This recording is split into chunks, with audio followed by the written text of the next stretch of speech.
Hello, everybody, and welcome to the Crypto Hipster Podcast. This is your host, Jamil Hassan, the Crypto Hipster, where I bring you entrepreneurs, founders, executives, artists, amazing people all around the world of crypto and blockchain.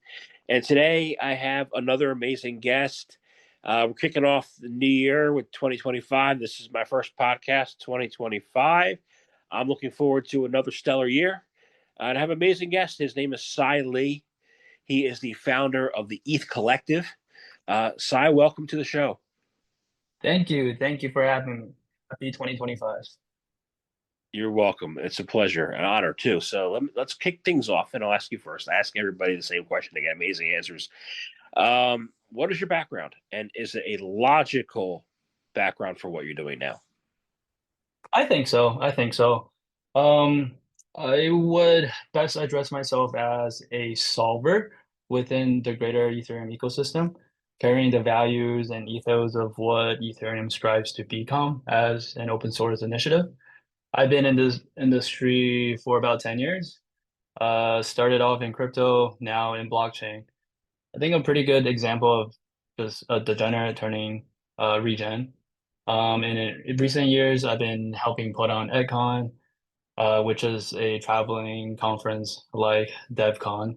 In 2022, we started an education initiative called the University of Ethereum, raising the benchmark of blockchain literacy.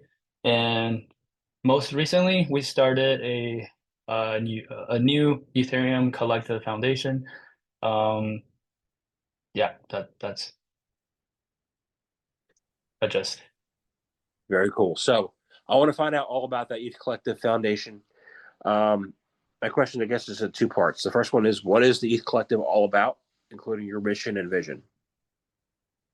The Ethereum Collective is about, I think, um, as a benchmark of blockchain discovery and the core technology. Um,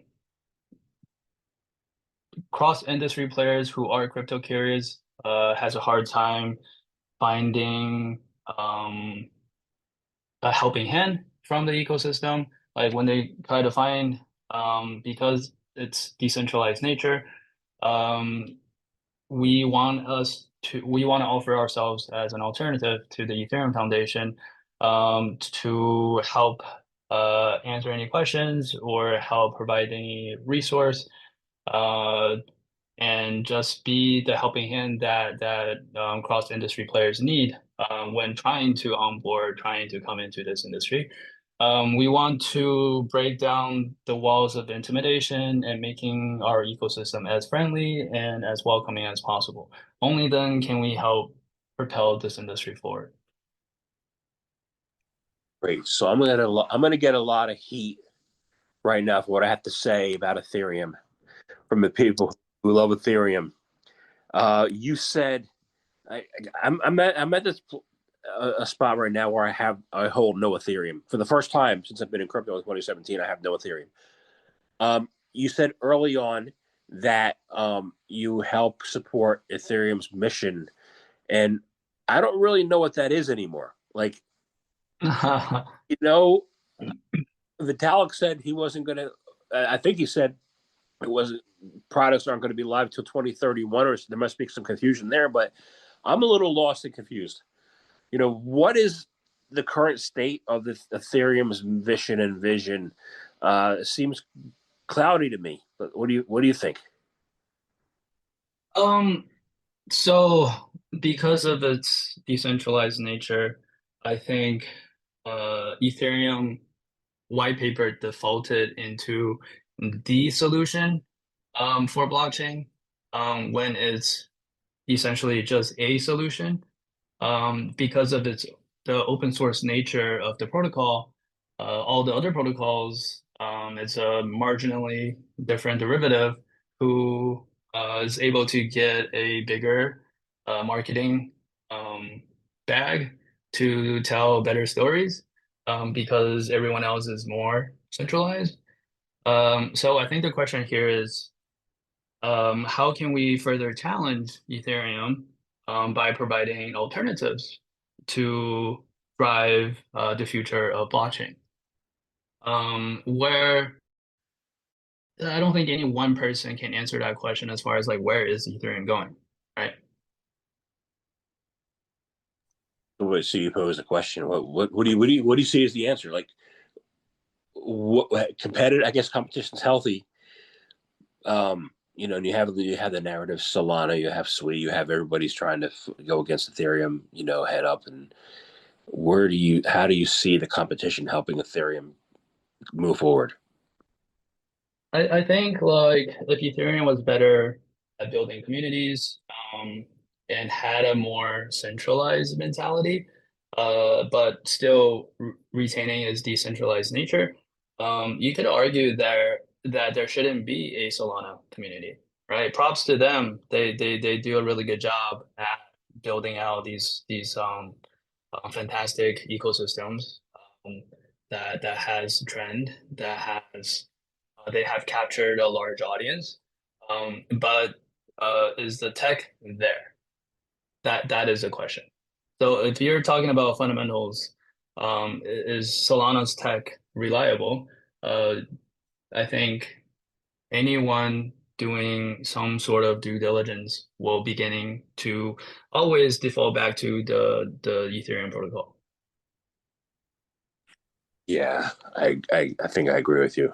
Um, so I want to talk about how does you have a process, at the ETH Collective. It's called Learn by Doing, right? So how does Learn by Doing process work, and what are the benefits to, I guess, mentorship and expert guidance? Right. One of the initiatives under the Ethereum Collective, is called the University of Ethereum.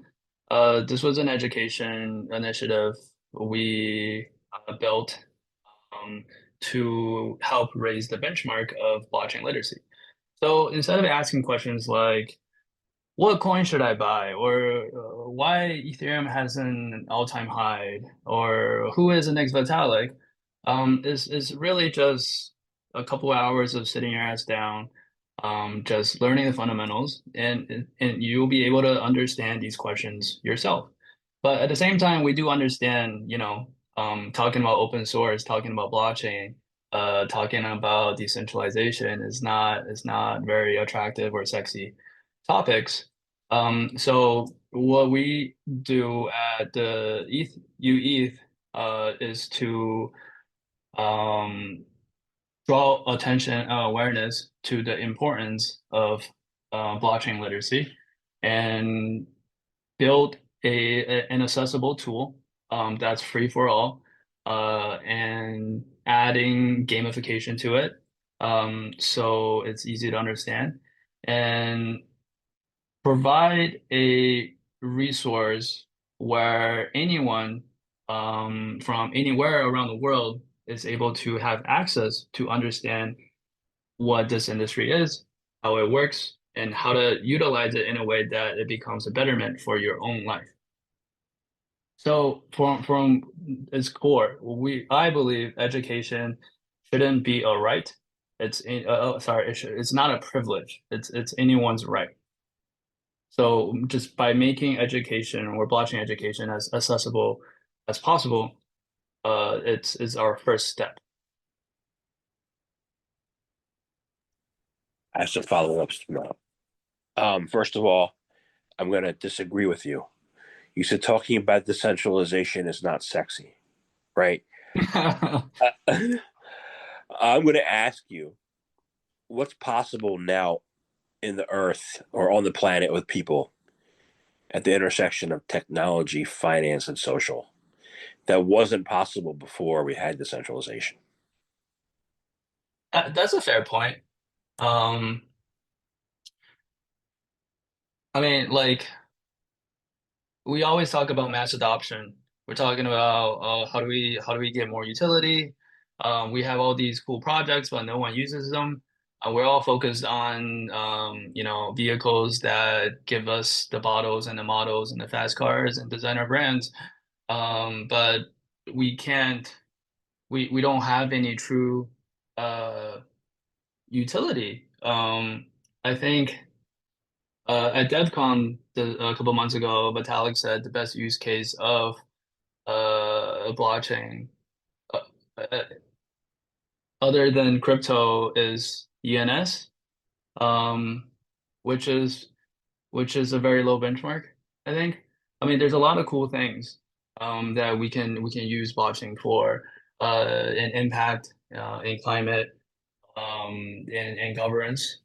It's just I think since COVID, we have lost our juice in being the pioneers and being the solvers that this industry strives for so much.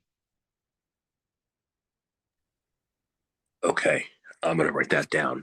We lost the juice. I'm gonna come back to that. Okay. All right. Um, the second part I had, is you said if somebody sits down for 2 hours, they can learn the technology. I remember when I first got into crypto, and blockchain. I think I read the Bitcoin white paper like 20 times before I started to understand it. And I think that, like, it took months of a steeper learning curve, I guess, learning curve now. What's the best way that somebody who's not tech savvy, who's never had an experience in blockchain, can start to learn, or is that learning curve still very steep? That's a great question. So what we did was there's about 170 something core concepts to the Ethereum blockchain. And we took each concept and we turned it into a story.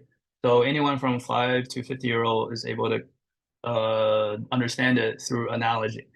And the University of Ethereum is core education structure is based on a piece of AI. I know like AI is a different topic, but it's mostly about AI takeover, how to find the shortcuts, how to replace jobs, and about efficiency. But what we're using AI for is more so a positive sum game, where you're teaching the thought to teach others. It utilizes semantic similarities to validate your comprehension. So Richard Feynman said, "You don't know something well enough unless you can say it in your own words." So after you read each analogy-based story to capture each concept, you have to summarize what you have learned through an open-ended question prompt. And then the AI validates whether you learned the material well enough or not. If not, it will make suggestions to help you better your answer. So it's not one of those multiple choice things you see from like those learn and earn or earn and learn type of styles. It's intended to help you actually have a better concept of each core subject. So what I don't want to ask you about all 50. What would one story be an example? What would an example of one story be? Um, okay, so I always use. I don't think we use this one for the blockchain. But a general analogy that we use to compare decentralized and centralized entities is coffee and tea, right? So for the last I don't know however long America has been established, we drink coffee almost every day.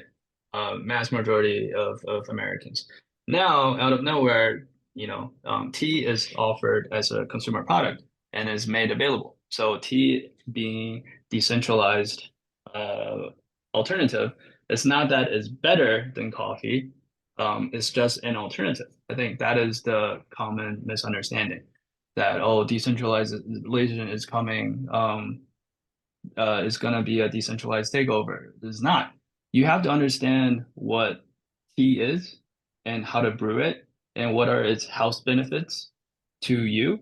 What different teas are there, so it can be a better alternative when you need it um, to be additive to the option of just only having coffee. And I think that is an analogy I use often to kind of how people understand the difference between centralized and decentralized entities, and to be able to understand what they mean, so you can understand how to make your own self better. I like it. I like it because like at dinner time I'll have unsweetened iced tea because I can't see myself having coffee at 8 o'clock at night. I'll never sleep. So that's good. Um, we lost. So I want to go back to this. We lost. We talked about coffee. We talked about tea. I want to talk about juice. You said we lost the juice. I think I see it too. You know, there was a lot more. I guess people assembling before COVID. And since then there's not been.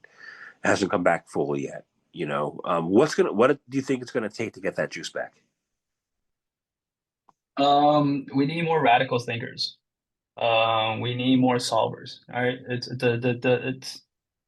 The benchmark to be a founder in Web3 is really low compared to any other industry. Right? Let's not be another founder. Let's try to solve for a greater purpose and greater reason. Don't just do to do. Have a greater mentality. Have it's okay to find help cross industry. And we need to, have the confidence to poke and challenge the current leaders in the ecosystem. I do believe the Ethereum is too comfortable, right? Because everyone is so dependent on its technology. Yeah, stepping out of your comfort zone is important. So Right. And I think like making this industry fun again, putting the fun back into blockchain fun is a term that we coined at Icon this past year.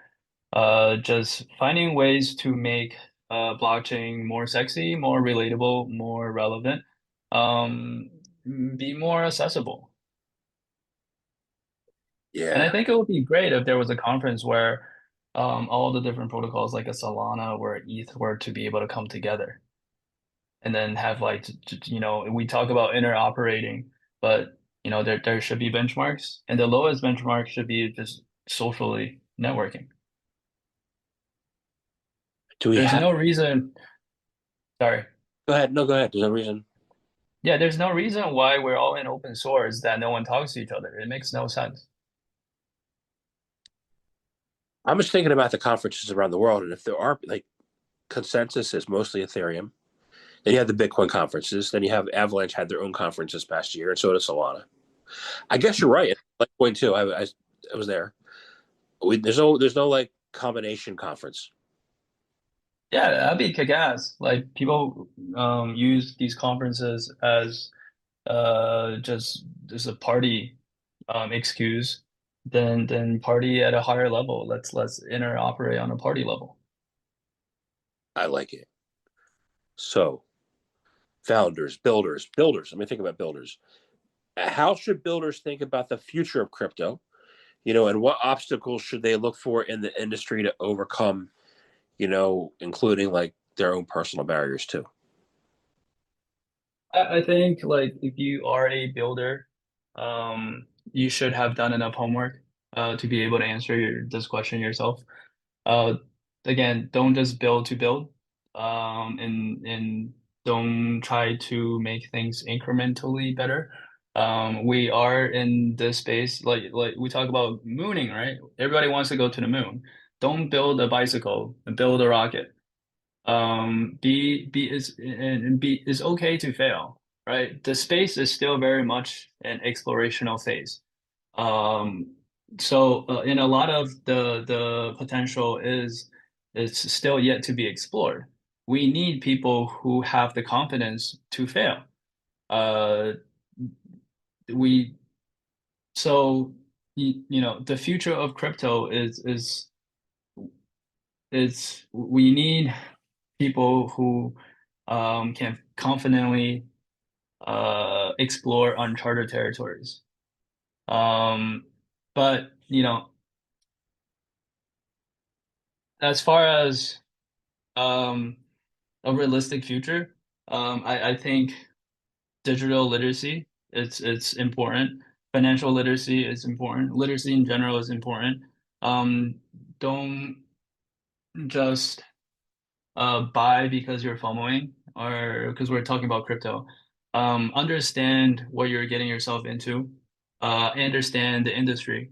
I think the goal with blockchain literacy is so uh, you have enough understanding so you're able to answer these questions yourself. Yeah, so that's where you help. That's where you come in to get people. Right. So the all the tools that UETH has to offer from the University of Ethereum, they're all free, and it's all open source. And once you have proved that you have gone through the entire course, you can build your own course content. Um, it's a platform like localization of content is necessary if it's analogy be based teaching because people from different cultures learn differently. Um, from east to west, to even like say the north, or New York versus like the south. We use different analogies to understand different things. I went to school in the South. I still can't figure it out.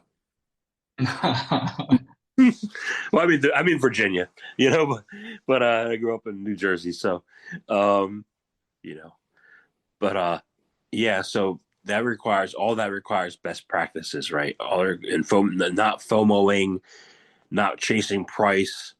There are best practices that people should know about, right? To remain vigilant in crypto and make sure they don't, put their retirement money into,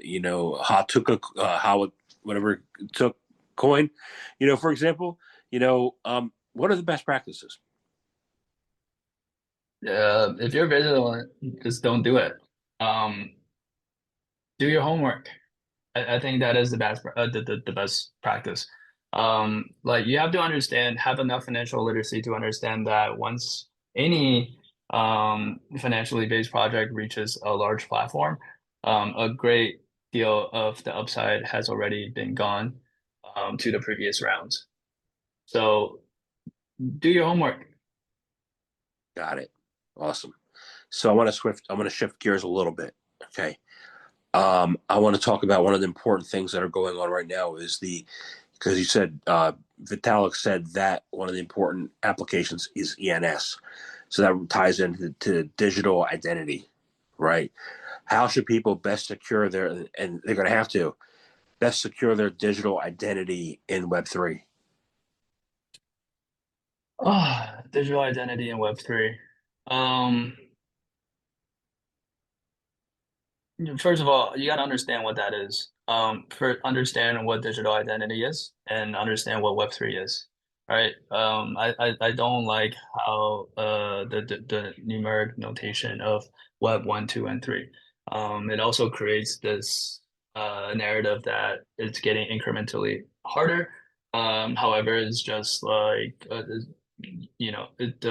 internet is just it should be a more horizontal spread. Um, but as far as like securing your digital identity, um, I mean, this all everything ties back to education. Everything ties back to having a better uh, blockchain literacy, digital literacy in general. Like we've been in this era of internet for the last 30 years. We get new iPhones, new computers, new tablets, new hardware almost every year. But nowhere along the line is there a standardized curriculum in schools, in your workplace, in institutions.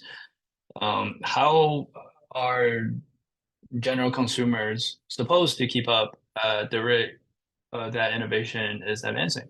It's not um, it's not really helping us. So I think breaking down the norm that you should stop learning after college or high school, and having this greater mentality of continuing your education, and keep up with the greater cadence of innovation. And there are plenty of open source education alternate projects out there that help you across the spectrum. You just have to find it. It's out there. Just having this greater mentality of just keep learning. I like that mentality. I like the idea too. I was interviewing like season 7. I had 100 guests. So one week I would interview 4. The next week I would interview 5. We talked about the same topic, but the innovation happened so fast that even though it was the same topic last week, this week it was completely different conversation about where we're at. Right. So how can people begin to, you know, have to embrace innovation, embrace their understanding of innovation, and not be crashing and burning or having the law of diminishing returns where they're getting confused? How can there be a steady path forward as far as the education is concerned? I believe the term that there's no such thing as a dumb person. There's only a lazy people. Get off your ass, do your homework. Nothing is ever easy, but if you put in the time, it'll be worth it. Same thing with this, right? People usually see crypto, being the gateway, the door to bottles and models and designer brands. But it's not. It's the poorest utility of what the blockchain has to offer. Like as far as I'm concerned, we haven't even began to scratch the surface of the blockchain industry. I know friends who are working on very exciting stuff. Yeah, I agree with you. I agree with you. That's why I asked at the beginning, what's possible now at the intersection of finance, technology, and social, that we could never have before, but now we can. Now we can, right? Yeah, absolutely. I think we have made great progress. The past year was the 10th year of Ethereum. So it's been a generation. It's a great time to assess, reassess, and figure out what we've been doing right, understand the wrongs, and just we have to keep going. Yeah, I agree.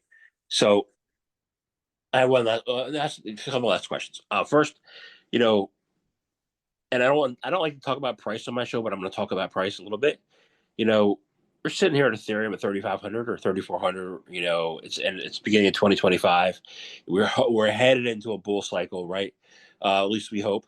What do you see on the outlook as far as Ethereum, as far as market appreciation and price, and then what do you see as far as projects that are going to take off this year in the Ethereum ecosystem? Oh boy. Um, I mean, I'm not qualified to give any financial advice. So, but for myself, I think um, just understanding where Ethereum is going compared to other projects, like you look at the Ethereum dominance, it's not uh, looking very optimistic. Um, and because of it's unfortunate, right? You have the tech, but because of its decentralized nature, there's no centralized marketing. So how do you be loud when everyone else is so much louder? I think so, which is why like I started this new foundation. And I challenge everyone else to do similar, right? To